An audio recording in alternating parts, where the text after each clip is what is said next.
You got to really have spunk in life. Life is beautiful, but it's not even. The playing ground is unleveled.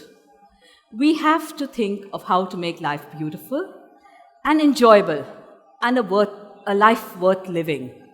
And the only way that I can think of is if you have spunk. You have to have a spark in you, a spark that needs to go ahead, a spark that needs to light up. Many try to douse that spark within you, but you have to strive to make it better and go ahead. We look forward to those people who bring out the spark in us. We look at people who try to douse it down, but those are the people we need to stay away from. So when I was in school, they thought, oh, poor thing. But over time, they learned that I had a spark, and most people encourage you to have that spark in you. What happens is that if you have it in you, you do encourage others to also have it in you. In my life, the spark was important. It triggered everything. The next thing that was really important to me was a screen reader.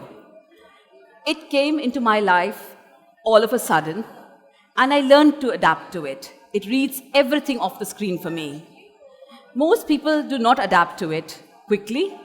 They shy away from it, and they do not want it in their lives. I jumped. One day I was reading, the next I was listening. This is why I add my screen reader to my S, the thing that changed my life completely. Well, when I was young, they said, oh, you cannot cry, because if you cry, your eyes will get spoiled further. So the doctor said, no crying at all. So even if I got slapped, I had no choice but not cry. So there was a big smile on my face, and I had to accept it. And that became something forever rooted in my life. I had to smile whatever the circumstances. So that curved line came in. It has then been from a physical curved line to adjusting my mind, adjusting it to smiling through whatever has come and whatever will. But a smile, without that, no spark can grow. It is with that you need to have before you get spunk. Yes, I looked for a silver line. What happened and why did it happen? The one thing that I can think of, I can't see cockroaches. I've always been scared of cockroaches. Now I can't see them. Now they don't bother me. The other thing that I can look for as a silver lining is that when I was young, I couldn't address an audience. I was always scared of the audience and what their reactions would be. Today, without seeing you, I know that you're enjoying my speech. So it is a silver lining. Okay. So that's what happens when you have to look for the best within. What guides you is passion. The P, without the P, you can't have spunk. You would be sunk otherwise. Passion is what you need. And I was passionate about reading. I was crazy about reading. It was something I could stop everything else and I would read. Of course, it was probably the worst passion with seeing the circumstances at that point of time, but it took me towards law, which I enjoy. And then I'm passionate about law now. So I enjoy helping people. My career has given me that one thing that I wanted, to do good.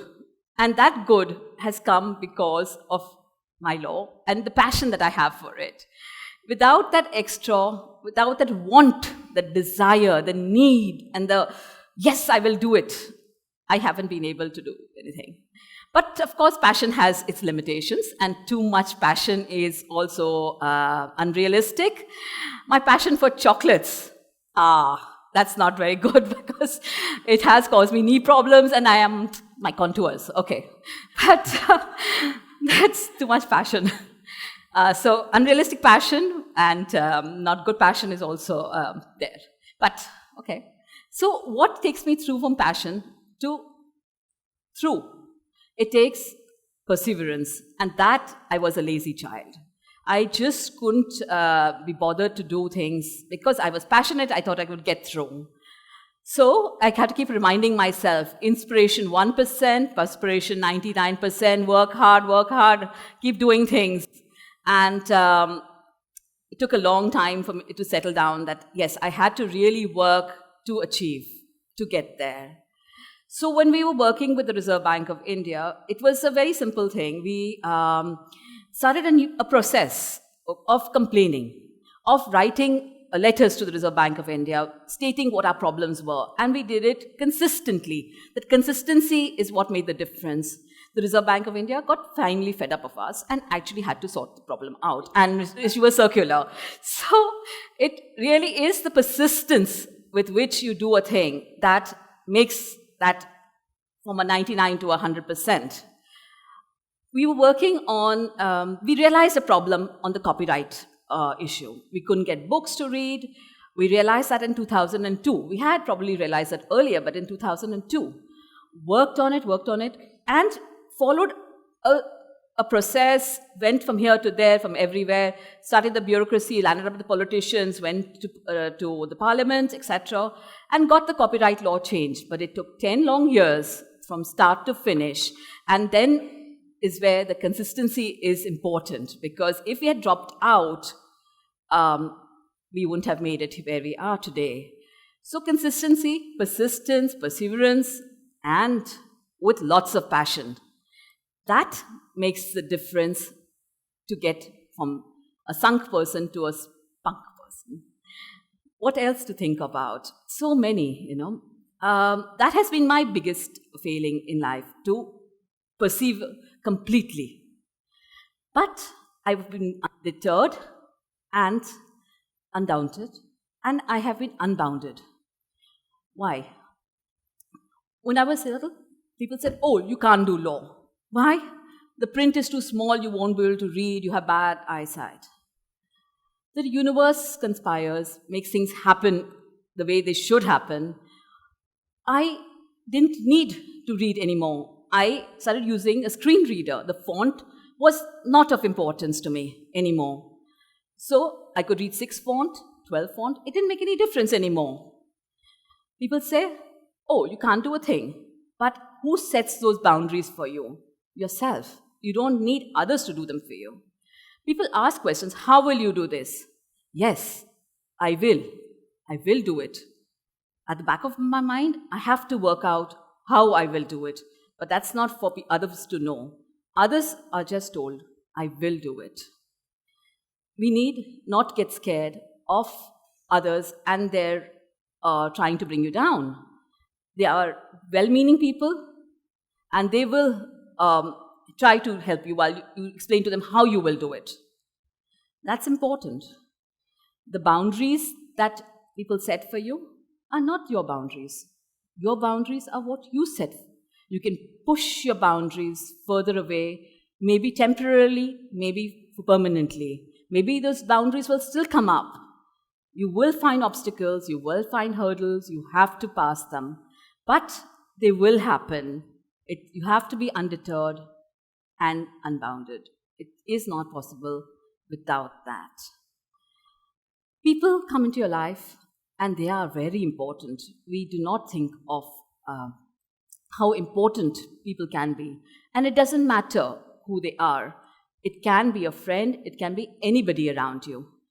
But it is important. So you need to think about people. They are your support system. They are your cushioning. They are your future. And maybe your Facebook will make you lots of friends, but it is the personal touch that will take you further away from them. But you need to get there. Of course, the end that I could think of was the no-nonsense I was told from childhood. You have a problem, so do others. Do not expect pity from us, and do not expect pity from anybody else, and we will not allow anybody else to pity you, was my parents' refrain. They told me this every time. I slightly decided to cry. Okay. No pity. Everyone has an issue. Deal with yours. So one day I was walking out of my building and I had one black shoe and one cream shoe. And I just couldn't understand why the watchman kept telling me, stop, ma'am, stop. And I stopped finally. And he's telling me, ma'am. So I had to go back up and change my shoe. But I was undeterred and I had to go on. And it was a no-nonsense. I couldn't do anything about it. Just go and do it. Just go change your shoes. I was lucky that day I didn't have an early morning meeting, so it was fine. But I could do it. The one thing I can remember about no-nonsense was there was a ditch open in my office building. And I walked right into the ditch. And luckily, it was morning and everybody was around. Cream shoes, light pink blouse, a laptop in hand, and there I was in a ditch. Luckily, it was a clean ditch, but it had been cleaned, therefore it was opened. And so I was pulled out. I couldn't do anything much about it. I had a meeting in an hour's time. I had to just have a shower, dry my clothes, and move on. So there's no time for self-pity. There is no time for wallowing in it. It was just, let's go on with life. There was a time in my life when I had surgery and exams. I had my master's, I had my solicitors, and I had surgery. So it was from hospital bed to exam hall and back to hospital bed, and a little bit of studying in between. And there was no time. There's just, you deal with one and you go to the next, and you go on to the next. You don't have time to think, what happened to me then? You just move on. But it is because I was told to go ahead in life and not worry about things and never to take it on. These are the things that come back, and it will come into each of our lives at any time today. Okay? I go back to when I couldn't do the letter D, the alphabet D in school. When you are learning to write, I was a little child, and I was told to write A, B, C, E, F, anything happened. Everything till Z was okay. The D, it just won't happen. I had to sit down, persevere, try. After a few days, the D worked out. It now looked like a D, not an amoeba, and that was persistence with no nonsense. You have to do it, and that was it. No exemptions for you on that. So it happened. Things like this did happen, but it only happens if you have knowledge, and knowledge is the cornerstone. You have to have knowledge. Knowledge can be any kind. It can be common sense, it can be general knowledge, it can be specialized knowledge. But knowledge is important. And for that, one needs to read, one needs to understand, one needs to talk to people to get things on. I was appearing in a case, a commercial matter, where one of India's best lawyers was arguing against me in the Supreme Court. And the only way I could manage was when he made a mistake. He knew the facts less than I did. That is what made the difference. I won, he lost, because he didn't have the knowledge, and I had it. So I could catch him off. But it has happened in everything that you do. If you have more knowledge than others, it helps. Knowledge is power. It opens doors. It is the key. But it is also humbling, because you know that you have not enough of it at any time. It is knowledge that you need. And what happens with that knowledge is that you need to use it at the right time, the right place, and you need to give it and share it and be part of the environment around you. You ask for something, the world gives it to you. You need to give back that knowledge to the world. You may not give anything else, but you have to share your knowledge with others. It is very, very important. And for us, I moved on to knowing that I need to know more. Always need to know more than anybody else. But that knowledge, with keenness, and it's an important thing that you need there. At the end, I can barely say that only with SPUNK did a child who had congenital cataracts, nystagmus, and squint grew up to be a teenager with macular degeneration, with detachments, with tears, become a persevering road track representative and a passionate solicitor, undeterred by others, undeterred by harsh words, and who set her own boundaries.